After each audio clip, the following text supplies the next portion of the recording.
اللهم صل وسلم وبارك على سيدنا محمد اشرف خلق الله. ازيك يا شباب؟ عاملين ايه؟ يا رب تكونوا بخير وسعاده ودايما موفقين ودايما ان شاء الله بدرجات التمني ودرجات التوفيق اللي تسعدك وتسعد قلبك باذن الله.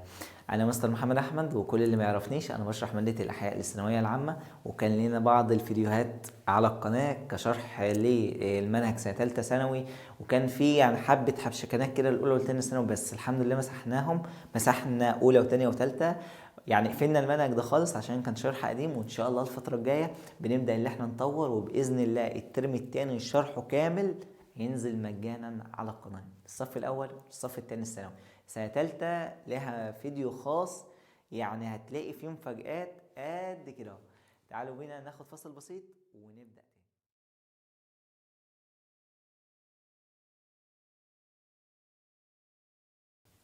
اللهم صل وسلم وبارك على سيدنا محمد اشرف خلق الله. ازيك يا شباب؟ عاملين ايه؟ يا رب تكونوا بخير وسعاده ودايما موفقين. كل اللي ما يعرفنيش انا مستر محمد احمد من محافظه دمياط.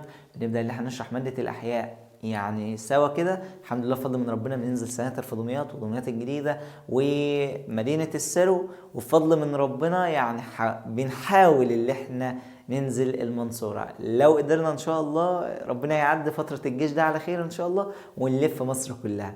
ربنا يوفقكم ويعينكم يا شباب. لكل اللي ما يعرفنيش انا الحمد لله بفضل من ربنا شغال بقالي يعني دي السنة الرابعة ليا اللي احنا بنشرح فيها مادة الاحياء على اليوتيوب.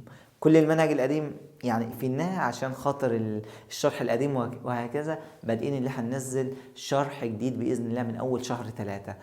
ربنا يوفقكم وربنا يسعدكم. مش ده الموضوع الاساسي اللي احنا جايين فيه نتكلم فيه، احنا جايين نتكلم معاك على حاجه انت بتحاول اللي انت يعني تتهرب من مذاكرتك بالسؤال ده دايما. ازيك انت الاول؟ عامل ايه؟ اخبارك ايه؟ طمنا عليك. انت بقى قاعد بتسالني نفسك اللي انت لو بدات دلوقتي هتلحق ولا مش هتلحق، اللي انت كسلان، اللي انا يا مستر انا مش عارف احدد اذا كنت انا هنجح ولا مش هنجح ولا انا فاشل دايما او الكلام ده. بص يا سيدي، صلي بينا على النبي. مبدئيا كده مفيش حد ناجح اسمه، يعني بكل بساطة الفشل ده كان بيتمكن فيه، بس هو بيغلبه بكلمة السعي. وبكل بساطة لما بيسعى ربنا بيديله، فربنا عليه النتيجة وانت عليك السعي. عشان كده يعني ربنا الآية بسيطة خالص، وأن ليس للإنسان إلا ما سعى وأن سعيه سوف يرى. يعني بكل بساطة اسعى يا عبد وأنا هديك النتيجة بتاعتك. طيب احنا بكل بساطة مين اللي بيقيمنا؟ اللي بيقيمنا اللي فوق ربنا، مش احنا اللي بنقيم نفسنا ابدا. اللي بيقيمك ربنا على النتيجة السعي ده. ممكن يبقى في واحد دحيح بدأ من بداية السنة دحيح بمعنى الكلمة، بدأ يحل وينزل ملخصات وده وده وده وده، وينزل هنا دروس وينزل هنا دروس، بس يجي في الفترة دي ويركن اللي هو أنا عملت اللي عليا. لا، مفيش حاجة اسمها أنا عملت اللي عليا، في حاجة اسمها اللي أنا بسعى وربنا محتاج منه النتيجة، فربنا بيديك. فمتخليش الشيطان يتحكم منك وتقعد تقول هو انا لو بدأت بالوقت هلحق. ايوه هتلحق. انا مش جايب لك الزتونة ولا جاي اقول لك الزتونة ولا جايب لك برطمان الزيتون كله، لا، انا جاي اقول لك يا ابني بكل بساطة خليك صايع مع المنهج. يعني ايه خليك صايع مع المنهج؟ يعني بكل بساطة المادة اللي انت واقع فيها ابدأ اللي انت ورقة وقلم او هات كشكول واكتب فيه كل المواد وشوف اللي انت خلصته او اللي انت ذاكرته قبل كده، تمام؟ ابدا اللي انت تراجع عليه وخليك شغال في الجديد زي ما انت. يعني انت اكيد بتنزل دروس واكيد بتسمع شرح واكيد ماشي كده بطريقه معينه، خليك زي ما انت. ابدا اللي انت ذاكر الجديد زي ما هو، والقديم ابدا راجع عليه. والله والله والله لو كل يوم ساعه واحده بس في القديم هتبدا اللي انت تلم كل المنهج قبل ما تخش على 1/4 كمان. فالفترة دي يا شباب او شهر 3 ده بالذات هو الفاصل ما بين الطالب الشاطر او ما بين الطالب اللي لسه بيبدأ. لو انت طالب ميح خالص انت ممكن تطلع من الفترة دي اللي هي شهر 3 وشهر 4، تبدأ تطلع اللي انت ممكن اللي انت تطلع منها دحيح شهر 3 وشهر 4. طيب ازاي بقى يا مستر؟ هقول لك والله بكل بساطة خليك صايع. يعني ايه صايع يا مستر؟ زي ما انا قلت لك المادة اللي واقع فيها ابدأ هات القديم لو كل يوم ساعة. ابدأ هاتها من البداية كل يوم درس مش هيكمل منك ساعة، وابدأ حل بقى. يعني ابدأ حل مثلا انا مستر ما حلتش خالص اعتبر ان انت لسه بتبدا، ما حلتش ولا ملخص ولا مذكره درس، ولسه عاوز ابدا يا مستر في الحاجات اللي واقعه مني دي. هقول لك والله ملخص واحد ابدا اللي انت دندن فيه، خلصه الدرس اللي تذاكره خلصه في ملخص واحد، وبعد ما تخلص الشابتر كامل او الباب كامل ابدا اللي انت امسكه في ملخص تاني.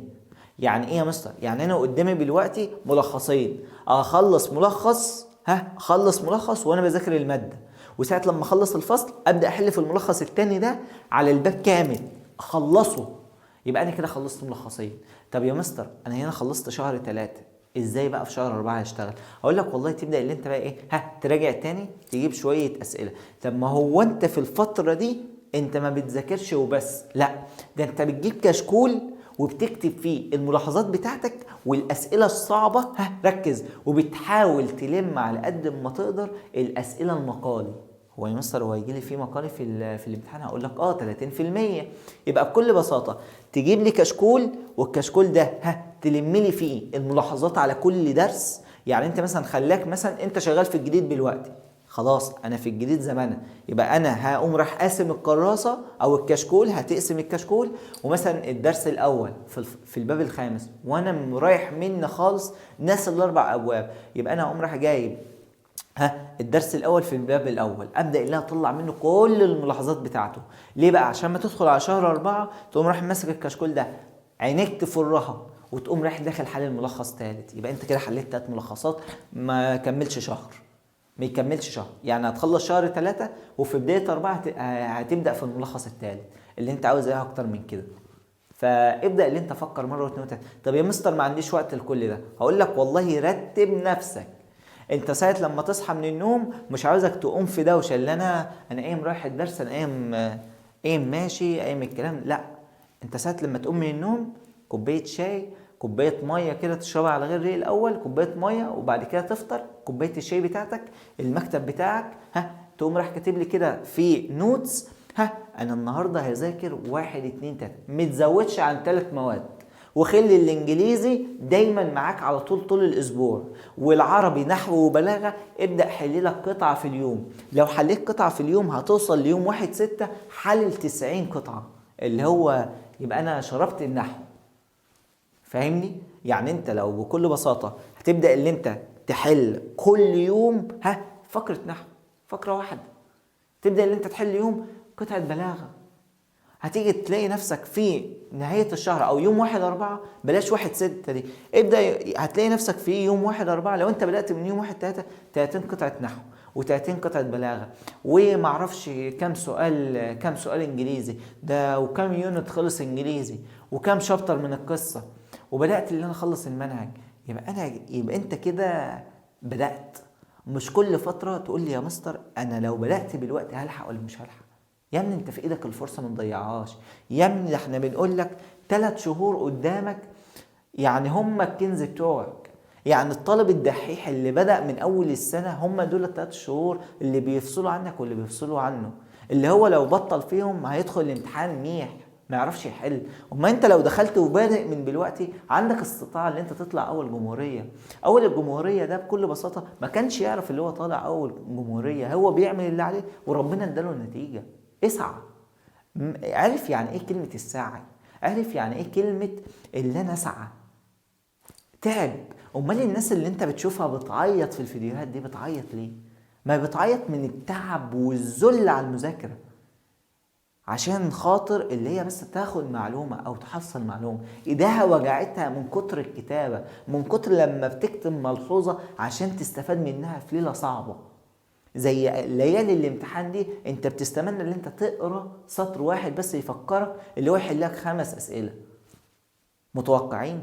انا الفترة الجاية ان شاء الله مش هسيبكم.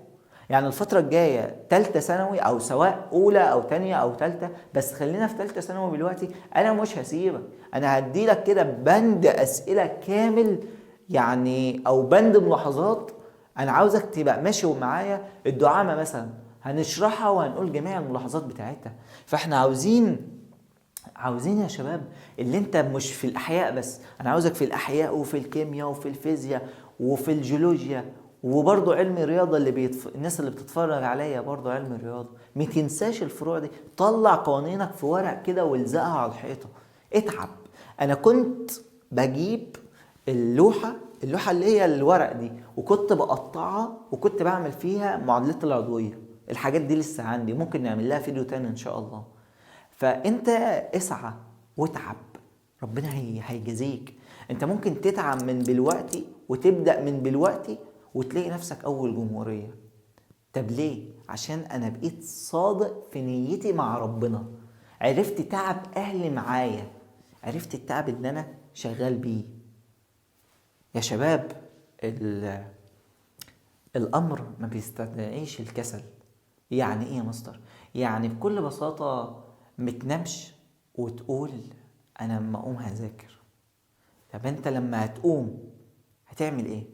اراهنك اللي انت هتذاكر؟ لا، اسمها انا لما هنام لفترة بسيطة خالص هقوم اعمل انجاز بعدها.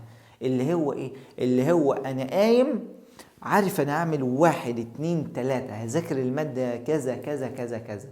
ما هو زي ما بقوم من النوم بتعمل ورقة على المكتب بتاعك اللي انا هذاكر النهارده 1 2 3، انت بعد ما تخلص يومك ابدأ جهز لليوم اللي بعده. اللي انا الحمد لله فضل من ربنا ذاكرت النهارده 1 2 3، يبقى بكره باذن الله محتاج ان انا اذاكر الماده كذا وكذا وكذا. والساعه لما تصحى الانجاز بتاعك اللي انت تمسك الماده دي، انا عاوز اخد منها الشابتر الفلاني، عاوز اخد منها الدرس الفلاني، عاوز اخد منها النقطه الفلانيه مش فاهم، عاوز اكتب النهارده ملخص درس النحو، عاوز احل فقره نحو واطلع منها درس نحو. ما هو انت لو بتحل فقره واحده بس، فقره واحده من النحو، بتلاقي مثلا بتعرب مثلا واحده مفعول به، بتعرب واحده مثلا فاعل، بتعرب مثلا واحده فاعل، فدول 3 دروس مفعول وفاعل وفاعل. يبقى انت هتعرف انواع الافعال وهتعرف انواع المفعول به وهتبدا اللي انت تراجع النحو بتاعك. فعشان كده بنقول لك الحل. هكذا بقى ماده الاحياء او ماده الكيمياء او ماده الفيزياء اللي هي الحل الكتير. الحل الكتير هو اللي بيولد عندك المذاكره، خلي بالك، هو اللي هيحسسك ان انت عاوز تذاكر الدرس ده مرة واثنين وثلاثة. يعني ارجوك او متضيعش نفسك في نهاية الثانوية العامة، متضيعش نفسك. ابدأ اللي انت يعني راجع نفسك كده بركعتين مع ربنا. واهم حاجة هي الصلاة، اهم حاجة يا شباب اللي هي الصلاة. محدش يسيب فرض.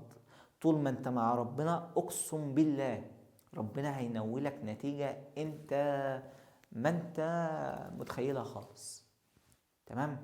ابدأ صلي لو انت ما بتصليش، ابدأ بر الوالدين لو انت مزعلهم كده، ازيك يا حاج، ازيك يا حاجة، ماليش بركة الا انتوا، ان شاء الله انا هبدأ من جديد، انا هبدأ صفحة جديدة مع نفسي. الكلام الحلو ده ابدأ اللي انت كده، ابدأ صفحة جديدة مع نفسك. لو انت متعرفش حاجة في المنهج ابدأ ذاكر من دلوقتي، ابدأ قسم المنهج، ابدأ دور على جدول والتزم بيه، ابدأ اسعى عشان ربنا ينولك النتيجة وربنا يوفقك وربنا يعينكم. في نهاية الفيديو ان شاء الله يعني احب اشكر كل واحد وصل للدقيقة دي. متنساش تعمل لي لايك، متنساش تعمل لي سبسكرايب، واستنى ان شاء الله بداية من شهر 3 او في شهر 3 كده بإذن الله يعني هنزل لك شرح مجاني. تمام؟